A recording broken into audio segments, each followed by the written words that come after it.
cracking? Welcome to Bangers, Bangers, Bangers. It is your girl, Lillian Francis, and today I am so stoked to have the producer extraordinaire, ill.Gates, on my show. He is an epic sound designer and Ableton whiz, and I'm so stoked to crack into his projects and see what's happening. Word up. Well, hey, thanks for having me, Lillian. It's great to be on your show. I've been checking out your videos for a while when they make the rounds on Reddit, and it's great to connect. You're out there doing the good work, teaching people how to make their music better, and keeping it real positive and collaborative. So I really respect that.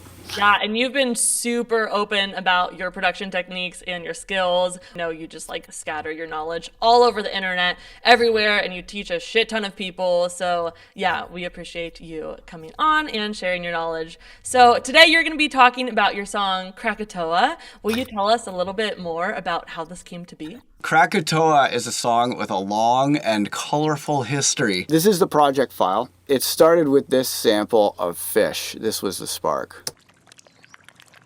And that's some fish that are excitedly eating. So then from there, I was like, okay, I need to make some drums. And I like using samples a lot, but I also really, really like synthesizing my own drums. So I synthesized some drums here in Machina. But yeah, so these are the kicks and stuff. A lot of them were from Machina. And then I had some of these little drum glitches. And those were made with ping pong delay with a really, really tight delay time. This is probably pretty interesting to people. So this is what I call a 128. And this is a sampler technique that I shared with the world in 2011. The thing to do when you have a whole bunch of samples that are kind of in a category is put them into a sampler, split it one sample per key, and then have some kind of a sample selector. I have this 128s that I made from these copyright-free neuro-based sounds. It's best to kind of just make crazy sounds in a sound design session and then cut them up later. And the best way I found to do that is in a 128. Because here in this composition, I knew I needed a little fill here, right? But I didn't know which one it was. So I put the MIDI note here, and then you can just change the MIDI note and then find the sound that's right for the spot and see how it actually sounds. And then we also recorded some of these ohm samples and applied some effects and stuff, and then used Isotope Iris. This is a really cool synthesizer where you can resynthesize things. So we resynthesized them and made this sound. This was just a straight normal vocal before we'd process. Oh yeah, there's some water drops that were pretty important to the song from this version. And then this shit was some field recordings that I'd made. So that ended up being pretty important to the beat later. But the main thing, the star of the show of that first recording session, is this recording we made of Bayou on his Celumpong. And that is pretty much not a whole lot of processing. I warped it and corrected the timing a little bit, and I just gave it a little bit of EQ. This Celumpong sample, I think really makes it.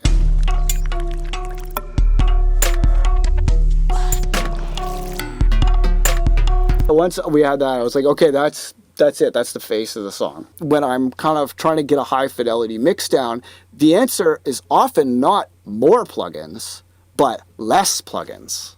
So for example, with sub bass, a lot of the time at the end of my track, I'll resynthesize all my subs with an analog synth from scratch with almost no processing. It makes a really big difference to have less plugins. If you can just get the sound right at the beginning, it will really help. Because a lot of people don't know this, but EQ fucks your sounds up, really bad.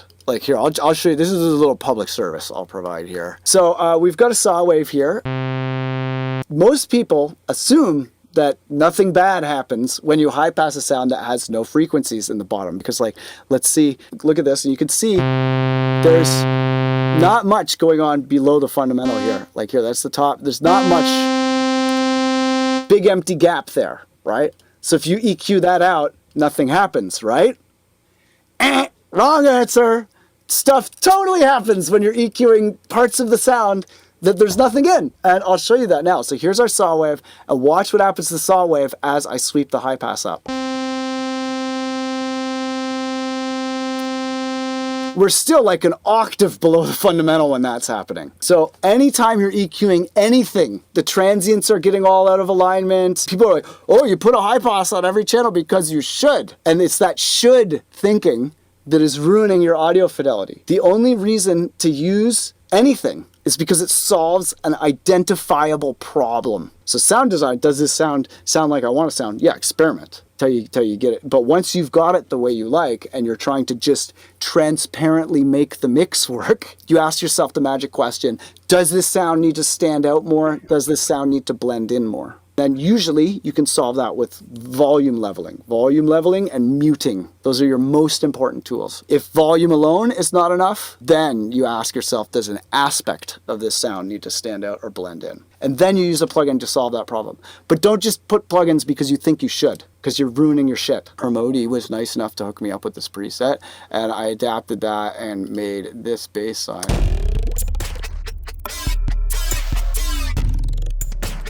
And this ICANN has kick wavetable is so good for making these sounds. Like, it's if you want to make like crazy snails noises, that's what's up. And then really, like, you know, I spent a lot of time getting the subs to hit right, like getting their level exactly right, getting their relationships to the kick exactly right. Because like you dance to the kick and the snare and the sub usually, you know, and without that you can't dance. Where do you get or how do you make your subs? My subs, I use analog synths, and I make multi-samples of my analog synths. So each note is separately sampled, and then I load those in. Lately, I've been using a lot of like filter self-oscillation. I have like you actually black and gold SH101 that there's one of. That's mine. So this is an instrument that I have for doing sub shootouts. And basically, I made a sample of all these subs, all these different synths, under a lot of circumstances. Like, they sound pretty similar, right?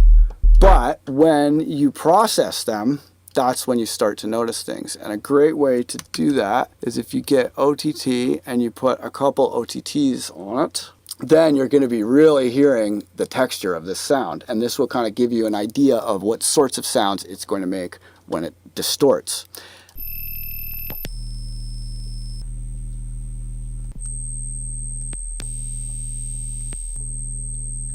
And this is an analog sub. You can see there's that like kind of like low level noise that's coming out. You can hear the duty cycle on the oscillators going like this, like kind of buzzing as like the oscillator, because those digital oscillators, it repeats exactly every time. And there's like a little cycle of it. And there's all this like kind of like digital high end that you might want, but you might also not want it. I recently made this SH101 bass instrument here. So I went and took, you know, my favorite analog sub that has won all of my analog sub shootouts. And then I basically took that and ran it through all different kinds of hardware distortion. And I made a multi-sample, so you can see that these are, you know, the different velocities have different iterations of it where the transient gets more and more intense. And then as you go through these, this is all different kinds of distortion. You can see how they're affecting the wave. I can go through, get different flavors of distortion. It sounds so good. Do you sell that pack or?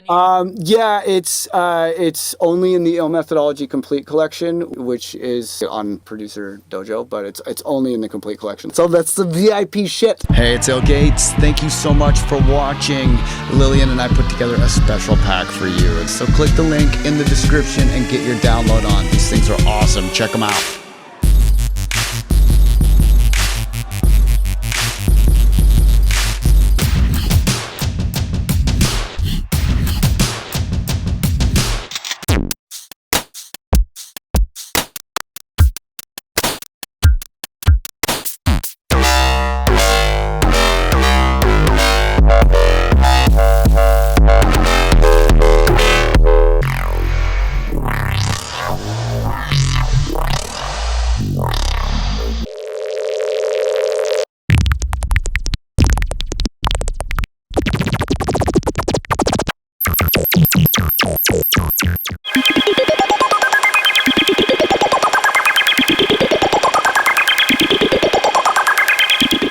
But yeah, this is now the finished track. After I'd arranged it, I decided I needed more like kind of opium den vibes. So I went in and made these sounds.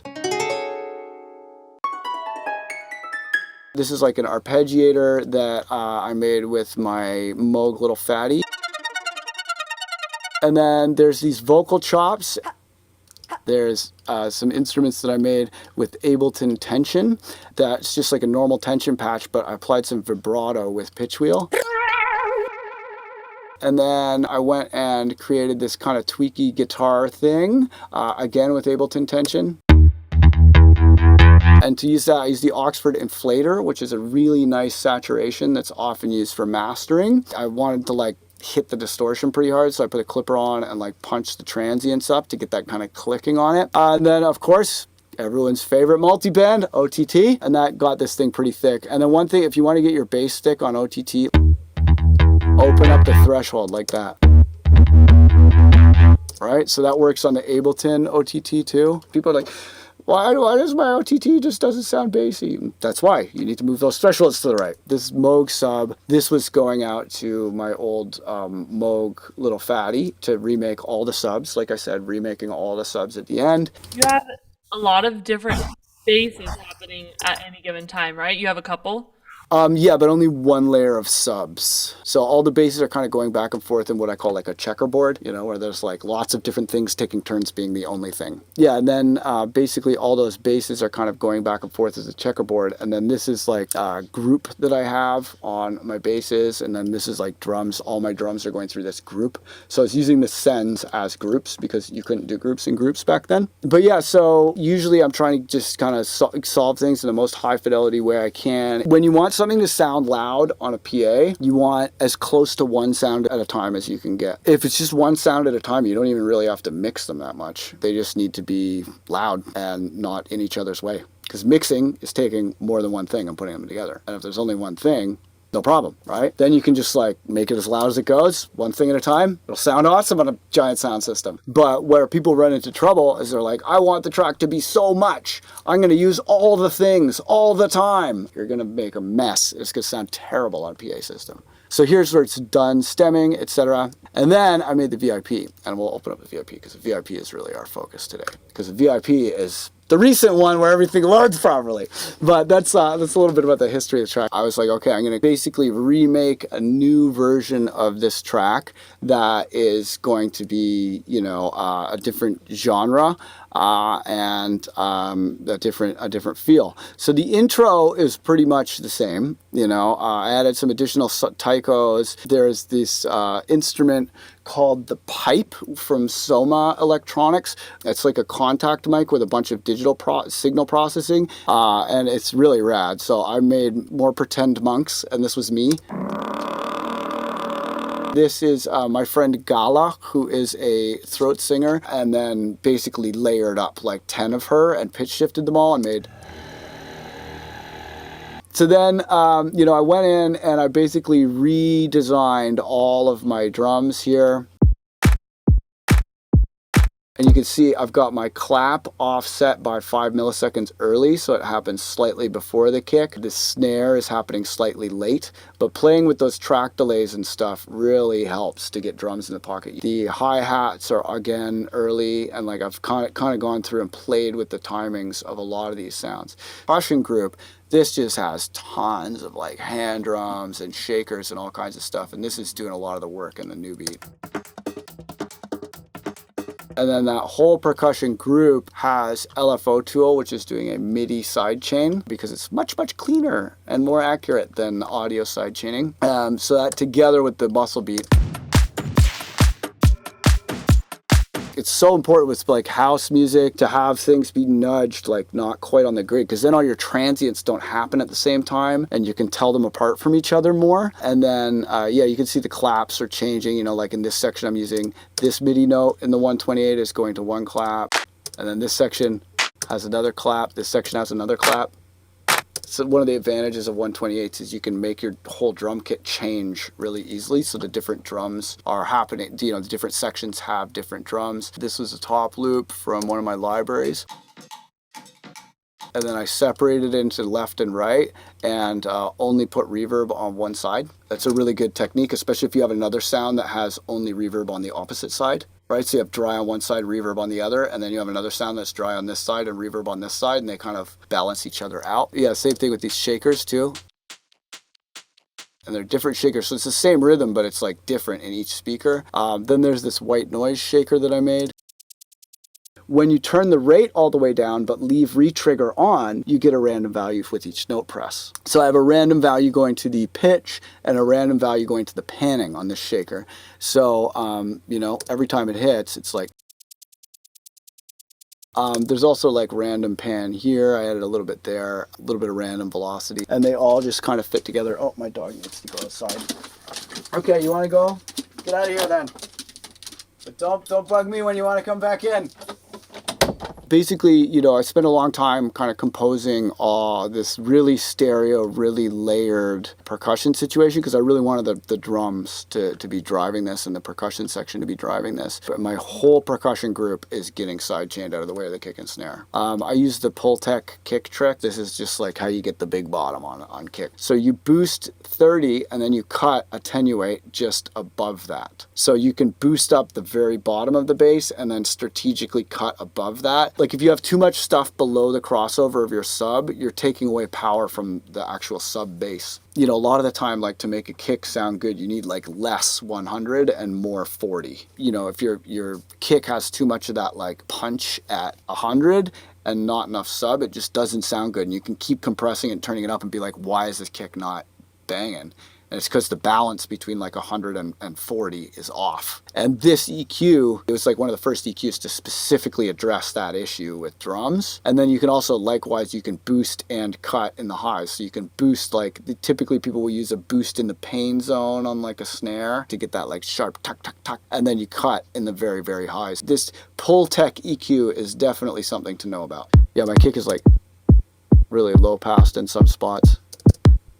Low pass filter is the best. I love low pass filter, especially for creating movement in a song. A lot of people, they just don't get that excited about low pass filter. It's like the basic bitch filter, but using it to make parts come in and out is so important to making an arrangement flow and feel musical. And this percussion just is tons of layers. Then in the bass group, I wanted to like remake all the basses. So I like sampled them down and, you know, did a bunch of new processing to them. You know, there's like many copies of the bass on top of itself. There's an operator sub. I'm using this precision de-esser because it got a little essy, especially with the OTT. A lot of the time you're going to want to de-ess things before you go into OTT to get rid of that bite in the pain zone that sometimes comes out from OTT. Again, Oxford inflator to add some more. I'm using Ahi's Stereo Eyes rack because Ahi's a good friend of mine and his Stereo Eyes rack is pretty cool. Again, FabFilter Pro Q3, a little bit of glue compressor. So yeah, so I beefed up the bass. The bass is substantially different from the earlier version. And then there's this sub and that gargly noise, the barf noise again. And then I took the bass and loaded it onto a turntable and went wiki, wiki, wiki and scratched it for a while. Well, that sounds like this. I wasn't trying to keep a beat or anything. I was just trying to like generate a bunch of possibilities. And then I had this nice long recording of scratch versions of the bass to cut up. You probably wonder why there's no sub here. I'm using this system of buses. Well, it's a modified version of the system, but it was outlined in Skrillex's Mumbai Power video where he played the song and showed you around his Ableton project while the song played. And Ahi went and reverse engineered it. This basic chain, I've just got a little bit of glue compressor and some EQ. I'm making room for all my subs by doing one high pass instead of high passes on every channel to kind of preserve the fidelity, right? Are you sending to this? This is like all my main melodies and stuff. And then this hype chain, this is where my basses come in. I want the sub going through my bass group, right? Because there is some processing on the bass group. Yeah, here's the bass group. So you can see there is some processing on the bass group, and I want the sub feeding that processing, especially the saturator, right? I want the sub to hit that saturator on the bass group. If you take the sub out and then just saturate what's left of your basses, the saturation is not going to sound very good. So you want that sub to hit the saturator with the bass tops, but you also want the sub isolated later in the process so that you can process it just as the sub, right? So what I've done is I have my basses and all of my melodies are going to this basic chain. And this basic chain is giving a little bit of glue, a little bit of high pass, and then some clipping to eliminate any of the super peaks that are happening. A lot of people will put Fat Rack, like the Virtual Riot Fat Rack, on their basic chain. Skrillex had it on his in the Mumbai Power, but I don't really want that much processing on my basic chain. I'm just using it for like utility purposes and clipping and like just a little bit of compression. But then I want to isolate my subs. So how I've isolated the subs is with a technique that I call the routing hack. And the routing hack is when you want to break the routing rules of Ableton for whatever reason. If you use a gate, like the gate has this option too, you turn the sidechain on, there's this little headphone icon. This little headphone icon is the secret to the routing hack because this previews the sidechain audio and mutes the other audio going through your device. Right? Well, it's not just good for previewing things, it's good for letting you break the Ableton routing rules. So I have all of these different chains here that are getting the subs out of all the different subs in my song. So the sub is going through whatever channel it's on, but it's also being stolen from my all subs channel. And this rack here is routing all of the subs from the song to this one channel. So that way I can route the subs to their groups, but I can also route them here. Yeah, I have videos about that in the weekly download, which is my music class that I do every week. There's like 260 different downloads now. Then they're all these sample packs. There's a light version of the bass machine that I showed you in the weekly download. All of the subs then via the routing hack, all of the subs are coming through here. So because you want your sub to go through the distortion with the top end so that they distort together and you get that nice tone, but then you want to isolate it and process it as a unit, especially when you're trying to level and compress it. So then this channel with all my subs on it, I did a little bit of leveling here.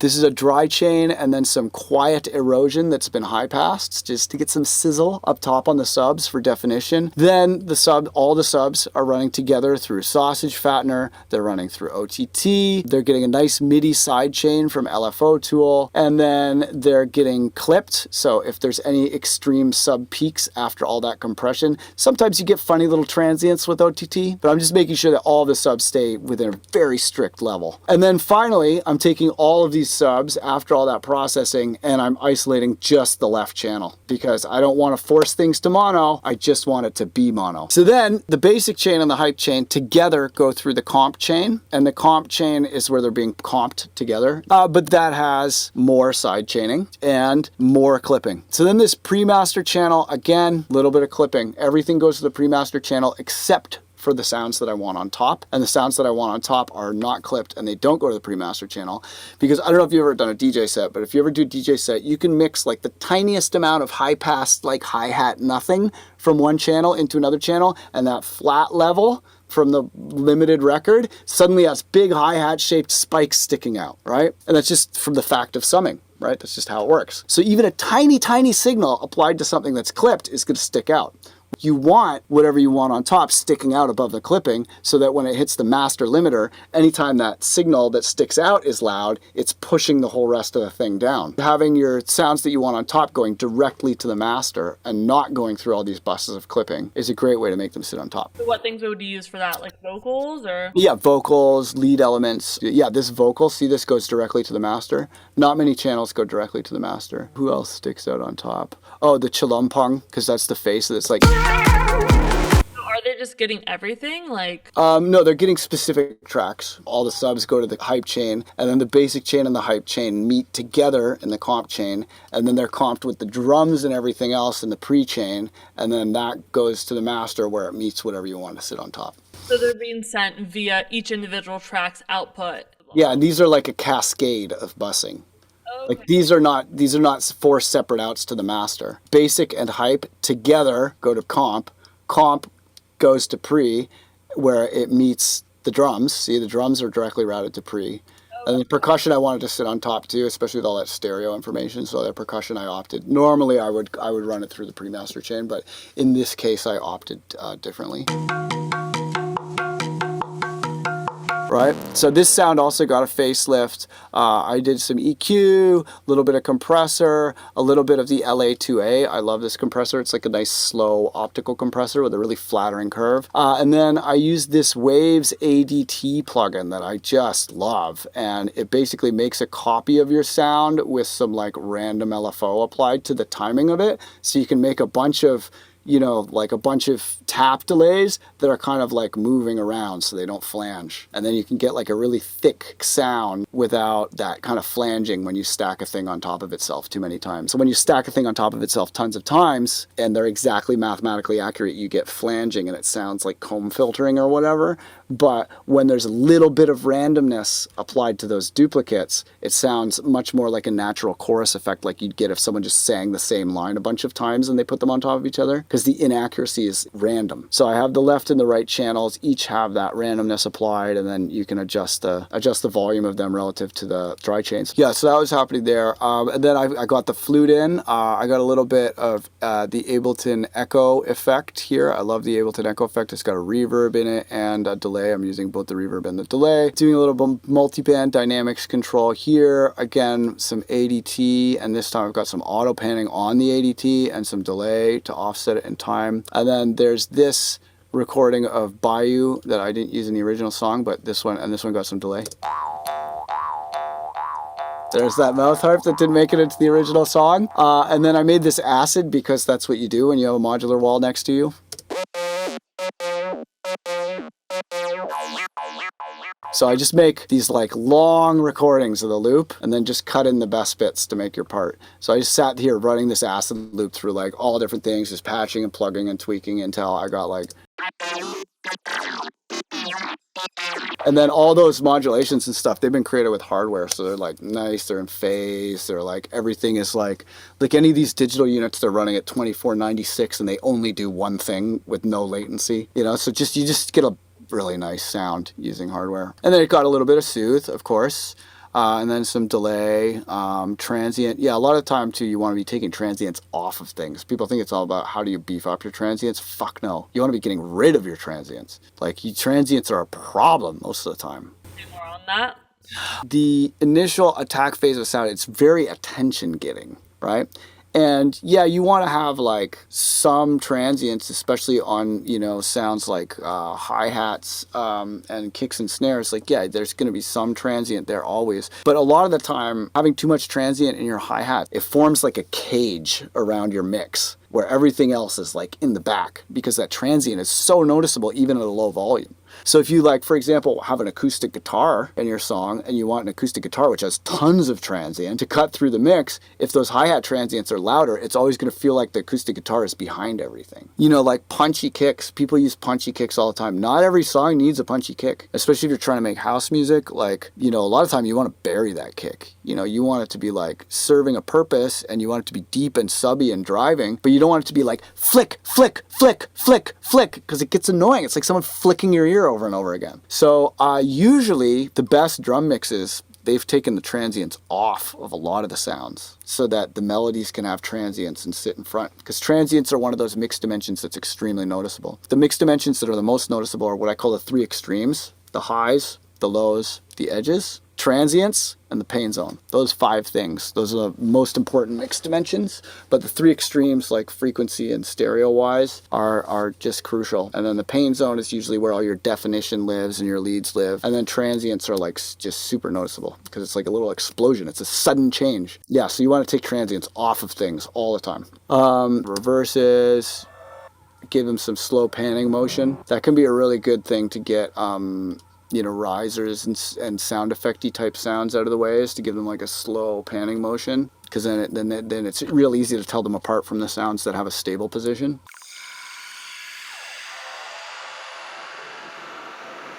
It is so cool to see how much work goes into this and how many just like years and years and decades of learning to create why this sounds so good. You know, like, I don't put that effort into every song too. It's like there are some songs where the crowd lets you know like this one is special to us. And then I'm like, okay, I'm going to go the extra mile on this one. And then there are some songs that you think are awesome and they suck. And then some songs that took you like 20 minutes, people love, you know?